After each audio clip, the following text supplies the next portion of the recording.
2025, a lot of people think they've already missed the boat with Etsy. They just upload a few random products, don't get any sales, and decide, yep, Etsy's too saturated, it's over. Let's be real, if all it took was just one random listing to hit the jackpot, Etsy would not be an online marketplace, it'd be a casino. The truth is, there are real buyers searching on Etsy every single day. And yes, it's more competitive than it was because you're up against more advanced shops with real strategies behind them, but that doesn't mean that you can't be successful. Every day I help total beginners go from not making any money online to their first $1,000, even $10,000 on Etsy. The problem is most beginners make it harder than it needs to be. They waste time on the wrong things, follow outdated advice, and they just simply give up too soon. But here's the good news. It's still very possible to grow on Etsy in 2025 with no social media, no paid ads, and no burnout. Just smart data-driven decisions and consistent execution. So in this video, I'm gonna walk you through exactly how folks inside our community make their first 100 sales on brand new Etsy stores in 2025.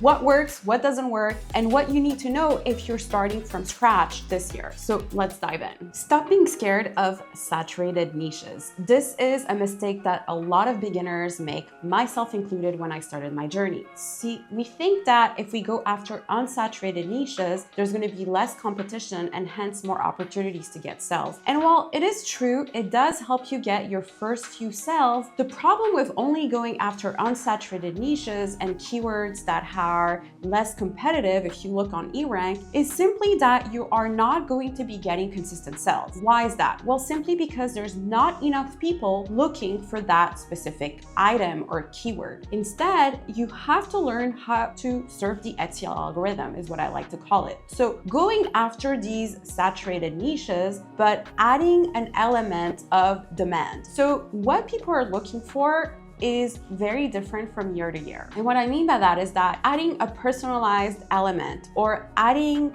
a font or aesthetic that's really trending on Etsy will make all the difference. Or understanding, for instance, this year and last year, people are really into possums. So can you add that element into a more saturated niches? At the end of the day, I would say it's almost better to stop thinking about niches and start thinking more as far as opportunities. So let's go to my computer so I can show you exactly what I mean. So what we've been told is to go on eRank and do a keyword research. If we were to input mom, really quickly we will see on page 2, hockey mom, there's an opportunity because it's not as competitive. And again, this is what I used to do, but if we go on Etsy, we look at this candle and it's generating $1,000 in monthly revenue, which again is great as a beginner. But then if we contrast it with this candle, which is generating $6,000 in sales and monthly revenue, notice the views. This is getting 500,000 views almost, right? Every single month, versus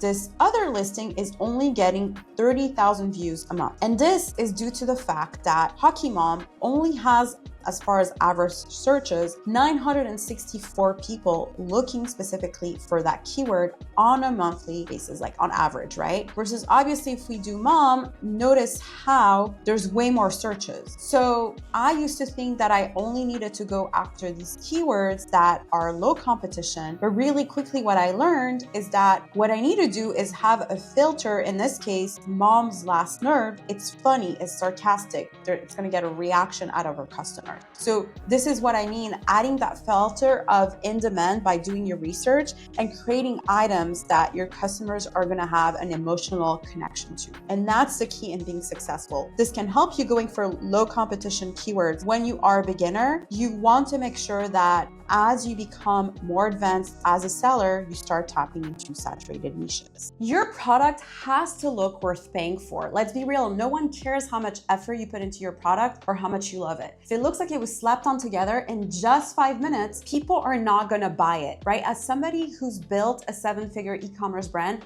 let me tell you this loud and clear.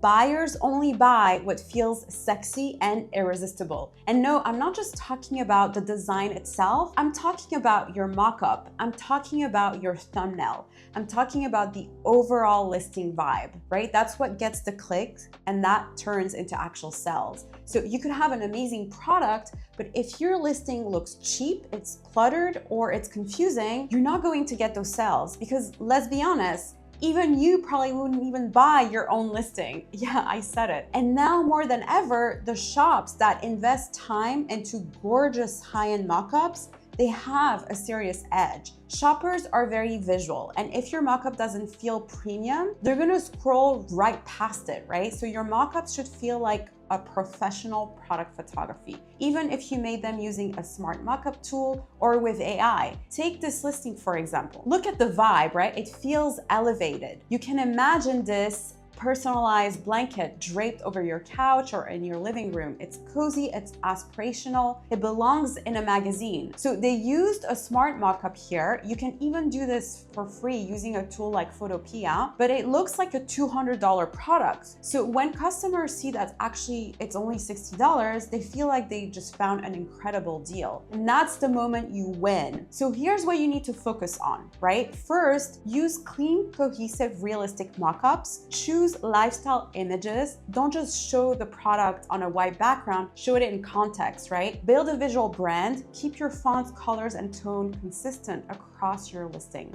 Because here's the thing, there might be 10 other sellers offering the exact same product as you, right? But if your listing looks like it belongs in a premium lifestyle shop and theirs look like it was thrown together just last minute, you already know who's gonna get the sale. So in 2025, if you want to stand out on Etsy, make your shop look like the best option, even if you're just getting started, because that's going to make all the difference. So spend more time creating gorgeous mockups.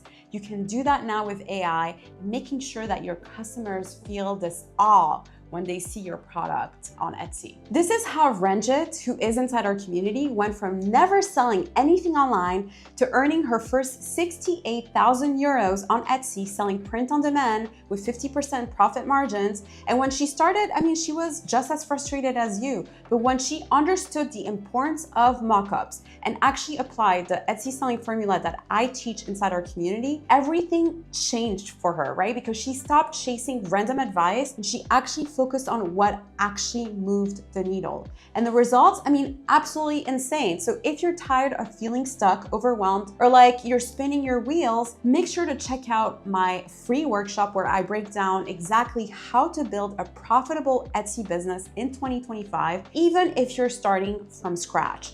And the link is in the comment section. You need more variation, not more random ideas. When I started, I used to go from one idea to the next, and when I didn't get any sales, I felt frustrated, like I was missing something. But here's the truth. This approach makes it so much more difficult to find a winning listing because there's no real strategy behind it, right? It's like throwing spaghetti at the wall and then hoping that something's actually going to stick. But unfortunately, that does not work. So here what does instead. Step one is you need to make sure that you do your research, figure out what people are actually searching for and buying, not just what you think is cute. Step two is once you find a strong idea, don't abandon it after just one listing. You need to upload multiple variations. Now, I can't tell you exactly the number because it really is going to depend on the product, but you definitely want to be testing, for instance, different colors, different fonts, adding personalization, different kind of designs. You really need to give your idea a real chance to win. Top 1% Etsy stores, they don't just hop from one idea to the next, right? They go deep, they explore every angle of a proven concept with multiple variations. Now, I know you might be thinking, but what about the title and the tags if I upload multiple variations? Well, here's the good news. You don't need to actually overcomplicate it. You can actually make very small tweaks in your title, and with tags, you can actually test different keyword combos to see what's gonna get you the most traction. That's it. Personally, this is why I love using Notion templates to track all my different ideas, or get Vega, because it helps keep tabs on what I've uploaded, which tags I've used, and where I still have room to test more variations. So for example, if I post a listing and after 1 week it has no views, I know I need to go back to the drawing board, right? I'm not gonna let that idea go, but I'm gonna go back to the drawing board. But if I'm getting views and no favorites, it tells me that I need to test different design elements, for instance, right? But if I'm getting favorites and sales right away, then I know I've struck gold.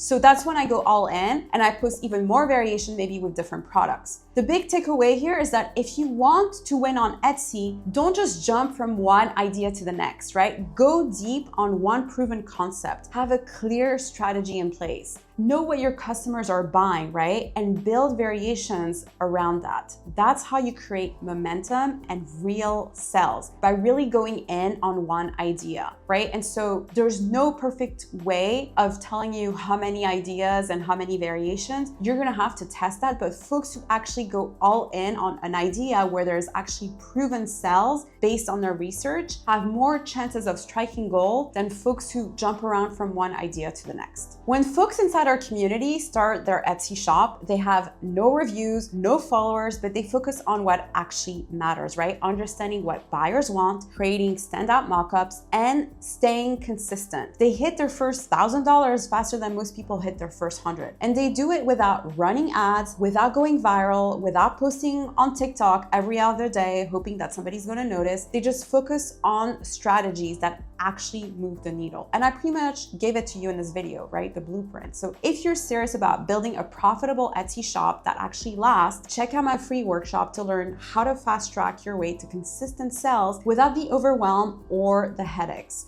The link's actually waiting for you in the comment section. Let me know if you have any questions, and I'll see you guys next time.